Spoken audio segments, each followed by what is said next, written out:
NBA All-Stars. No one has ever disagreed on these ever, so this should be a fun time.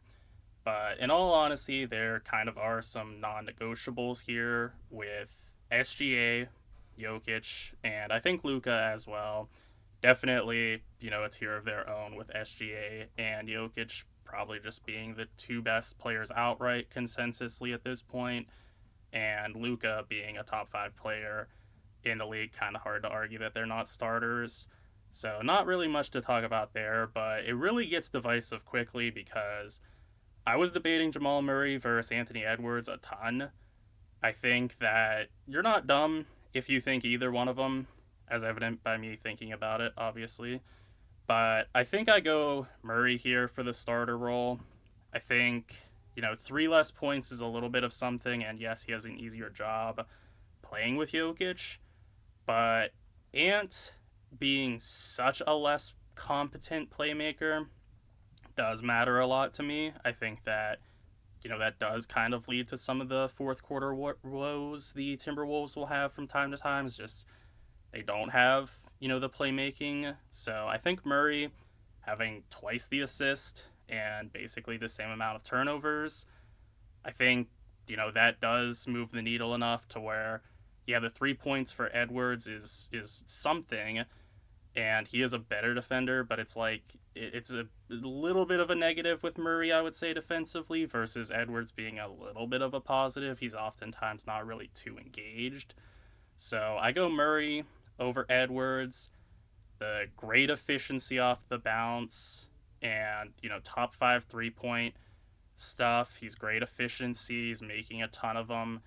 I go Murray here for the starting role, and then I go Wemby as well. I think that's pretty, non negotiable as well. The defense, best in the league.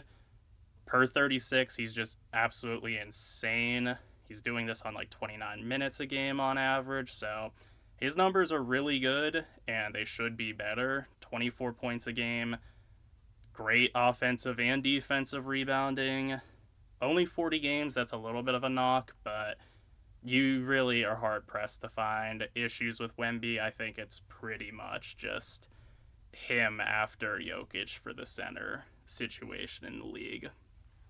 Next, we go Ant for the bench. 29 points, great stuff. He's elite as an ISO scorer, lethal 3 point maker. The defense is solid. Again, I think sometimes people get caught up in his highlights being amazing as a defender, but not really seeing the day to day stuff where he can be a little bit disinterested. And, he's saving his energy for offense, which is wise because he is tasked with so much as initiating, stuff, even if he's not getting a ton of assists. But I do think that sometimes that's used as a benefit for him when really it's just, he'll be good in spurts. So next we go Curry here. Pretty easy one. Same Steph Curry we've been seeing for several years now. 27 points. Insane gravity. The best 3 point shooter to ever do it. Super efficient in his minutes. Not playing a ton, kind of in that Wemby camp of he doesn't play a lot of minutes, but you wouldn't know it if you just looked at the, production stuff he's doing. The true shooting continues to be out of this world. Again, just typical Curry stuff. Similarly with Durant, typical Durant stuff, very efficient 26. The scoring's a little bit down, but he's tasked with so much in the offense still. And honestly, I think it's a little bit deflated how good his defense ends up being for lots of the teams he's been on. Not the greatest one-on-one stopper, which I think gets, talked about a little bit much, but, the 2.5 3 point makes per game, 40% efficiency on them. He's a good help defender, playing 50 games. At his age, that's insane. I'm not factoring in the age part, but it is notable to talk about 50 games, for someone so advanced in their career. Leonard, we got here, Kawhi Leonard, very efficient, 28. Just same stuff here. It's just, what you expect, 28 points. Really good 3 point shooting, both efficiency, making a ton of them. He's really good as a secondary rebounder. He helps give you some versatility in what you can do lineup wise in that sense. Defense, I think, really has slid a lot. He is actually regarded as a negative when it comes to points saved, but he can still be good when he locks into it. So pretty much, another one that's just what you've seen the past several years is what he is this year, but he's playing games, which is not something we've seen.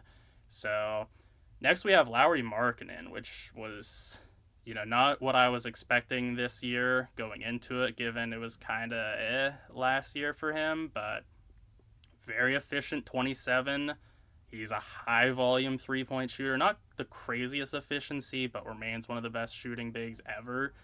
He is good defensively, so big that he can do some, stuff that you shouldn't really get away with because he's not maybe the most technically sound and he's not always even the most engaged, but he's just so big he doesn't get moved off the spot ever and can help rotate off of that. So again, more positional versatility in that sense where there'll be times where he's a small forward. There's times where he could be, a center just as well. So I really like that. I do think that has a lot of value.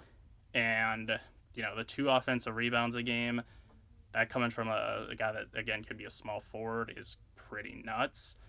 Here is a little bit wonky with the trade, but Harden played, all of his games pretty much for LA, so I'm putting him in the West. I'm not sure if that's actually how that should go or not, but I didn't really see the precedent with anyone being traded and then moving to an actual all-star team. Harden, again, pretty much what you've come to know for him. Some love it, some hate it. 25, that's increased from where he's been the past several years. He's been chilling at like 20, so 25 is a bit different. ISO gang all day. Good playmaking, I think very overstated, to be honest. It's 8 assists to 4 turnovers, that's good. I'm not writing home about that. I think the turnovers are pretty high given he is just, the sole decision maker. So, the 8 assist is nice, but that's kind of going to happen when you have the ball every single play.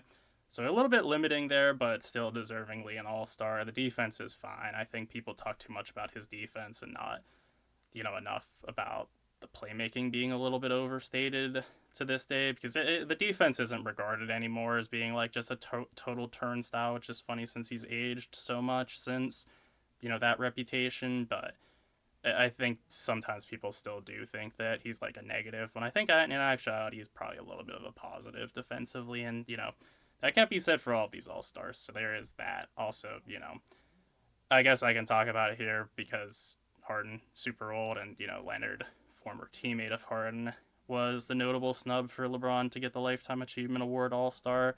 That's crazy. That's not deserved whatsoever. He doesn't have any business being an all-star, I'm sorry to say. I'm not a big LeBron guy, but this is just objectively true. The numbers don't reflect it. He is, the working off of Luka being the gravity of the team. Reeves is honestly, doing a lot more, even though he hasn't played a whole lot of games. But, I think that's absurd. I don't think we should be doing these Lifetime Achievement Awards. So there's that. And then finally, sorry to, detract a little bit there, but Booker we have as the last one for the West. 25 points, fine. Playmaking, 6 assists to 3 turnovers. The defense this year is actually fine. Lots of years he is just like a turnstile, but, somehow with this team that's not really going to be competing, he's actually competing on defense, which is pretty cool to see. It's not, every single play, but as far as points saved go, I think he's actually like almost at a +1, which, 0's neutral, so he's regarded as a positive, at least in some settings. And it's good to see because even if, again, the Suns aren't actually going to contend for anything this year, it, could be something for the future where if the team does get better and he's now not a negative on defense, and he's shown that he's done the playmaking too, he's really rounding his game out, which is nice to see. Still a good, very, competent ISO scorer. So doing lots of things nicely there. For that to be your 12th All-Star, that's kind of, this is kind of roughly, you can diverge a little bit in who you have ranking where, but you can have him regarded as your 12th All-Star very well, and for that to be the case is just absurd for the West. It really is just dominating at an ungodly degree. So those are my thoughts on the All Stars for the West. Be sure to let me know what yours are in the comment section. Be sure to like and subscribe. Also, be sure to rate the podcast if you're there. Follow the podcast as well. And be sure to treat yourself like a friend. Thank you for watching.